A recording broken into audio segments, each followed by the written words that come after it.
Good morning, it's Mark with the Wandering Reseller. Got some packaging, shipping to do today. I gotta go to Home Depot. I'm rearranging my work area for the 100th time. And looking forward to getting this next step happening. But I moved some tables out under the patio, under the awning, and gonna start separating where I take my photos and my computer, because I get distracted. My ADD, I kind of start listing, and actually affects me because I don't have enough photos, and then I'll run out of photos to have, and I don't have any in my bank to list. So I'm separating the workstation and the photos area. So that's interesting. He's living in that car now. Wow. Yeah. So the theory is, I'll show you what I'm gonna do.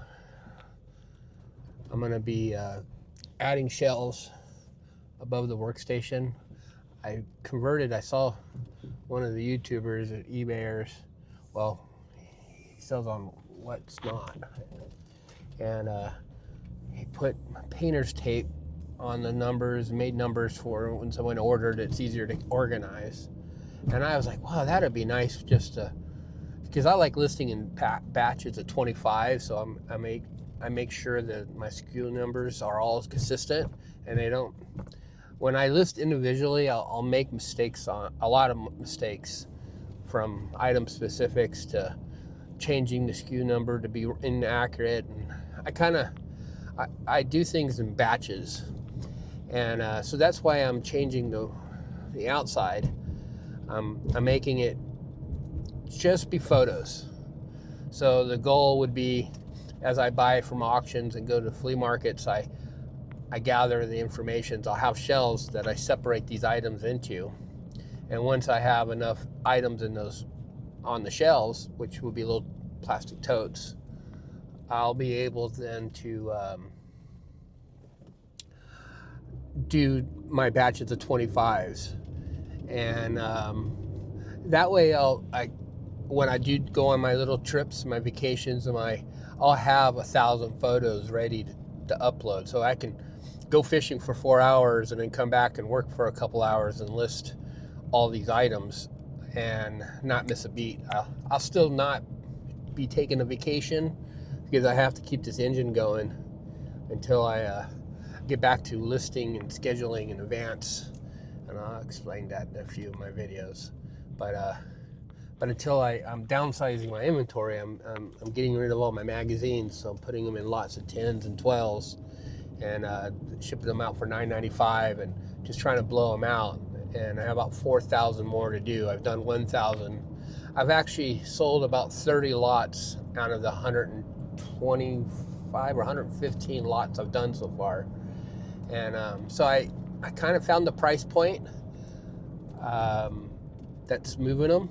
So that's going to be, a lot of weight that'll be gone. Then I went to the warehouse yesterday. I'm going to try to keep this video short, stay focused. So my next batch of stuff I'm going to be listing from the warehouse I'm going to focus on emergency items for a little while, and get rid of all my clothing and shirts and shoes, and just try to get them online, in case things get desperate. I have items that people will need, versus right now, I have 14,500. I had a whole bunch, but I've been delisting these magazines.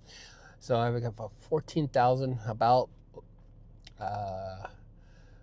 collectible items, and still 3,000 of those are magazines. So they're going to slowly go away. So I'll be dropping my store back down to 10,000 units.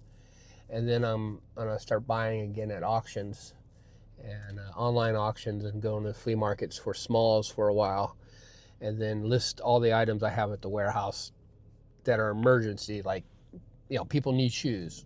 I'm going to ship them for $9.95 and start them at $19.95, and just blow them out. They're gonna be shoes in there worth $80, $70. I might increase them a little bit, but the whole point is I'm not gonna have offers on. You're gonna want these shoes, you know, and obviously I talked about them before in another video. When I got into eBay seriously, I started contacting the locker room managers at country clubs in the Los Angeles and Orange County area. And I was buying shoes from them. They're given shoes every quarter. Like, these guys buy with money. They just keep buying shoes, and these shoes are nice because they have a standard of life they live, and they want to make sure that they look good, and they have so it's easy just to donate them to their locker room manager. Well, if you give them $10, they're gonna a piece. You're gonna get their interest, but I try to get them for around $7. I explained to them, you have to twist them. You got to look at them. You can't be real hard on them, because they'll just not call you again. And what'll happen, some of my higher end country clubs started pulling all the good ones and then selling me crud. So I just terminated those. I'm sorry. Maybe you should just donate them to First Tee of America, or just give them to somebody. Once they do it once to me, it's the same thing they do with golf balls. When I was younger, they realized I was making money on golf balls, so they start taking down all the good ones. Well, I have to have some good golf balls. So when I shipped them to overseas, they separated the balls, and certain quality balls went for speed bumps on the road, and the other balls were resold or packaged, and you would find these packages in stores. And well, you don't have any good golf balls, they give you a lower grade check, and that started happening. So it's the same thing. Everybody wants to make more money. You just have to understand the quality of these shoes. I targeted the high-end country clubs, and I got a lot. I bought shoes for years, and I got out of it once the item specifics became importance, and grow your business, update your listings with items, and then everybody remember that. At the same time, they got away from PayPal, so I backed away from it, because being dyslexic, it's a little hard to always be accurate, and people were like, this is the description is different than the item specifics, and I would make mistakes, and I'm not one to say I don't. Certain things I don't do well, but so I avoided buying any more shoes, and I started targeting smalls and collectibles, because there's normally like one item specific, and then I could do 25 of the same type of item. Let me get over. I don't want to hit this guy. All right. So this is already 8 minutes long, so I'm gonna show you what I've done with the setup. It's not gonna be completely set up. It's a phase. I'm starting the phase. I'm basically it solves several problems. I'm gonna rent the front room, and the living room won't have any reselling anymore, or the front room. In case of an emergency where we need to make more money or have more money, we have the ability to rent another room. I can't take any more debt on. I'm done supporting or financing eBay's changes. It's how I feel. I just need to protect myself right now. So that's what I'm working on, and we're gonna keep plugging away at what I'm doing, and soon I'll have the truck working again. It's just I'm having a little problem with the switch on the starter, and I'm gonna get to take my first vacation, but at the same time I'm gonna be in Nevada, and I'll probably pick up some inventory from one of the auctions out there that I buy from. So instead of just driving all day and coming back, I'm gonna go out a couple days in advance, and I've been watching for a pop-up tent for the top of the truck. So I'm converting the truck to be an emergency case in case the shit hits the fan. I have like all these backups in case I become homeless, or eBay stops. can only imagine why I would, but I'm a person that wants to protect myself from black swans, basically any emergencies, and I'm seeing them. They're real. I'm not taking any more debt on. If I can't survive, I'm just gonna consolidate and live in my lane.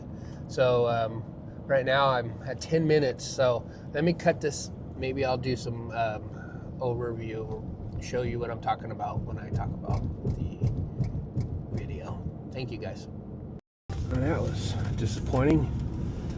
The BRC burritos went from $4.95 to $6.99. We'll be ordering 2 of those when I can go down the street. You get an amazing burrito for $12 plus a bag of chips and a soda.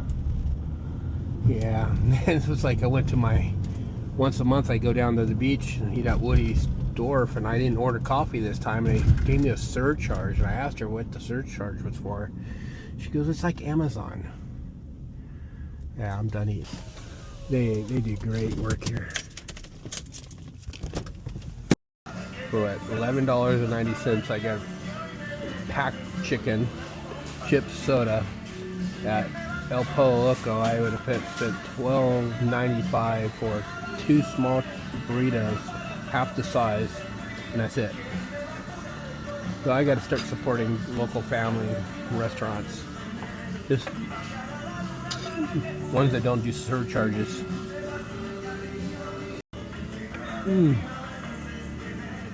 No surcharge here. Like Amazon. I couldn't believe. Thanks for watching. Until next time, keep hunting, keep flipping, and stay wandering. Like, subscribe, and stay tuned to see what treasures we discover next time.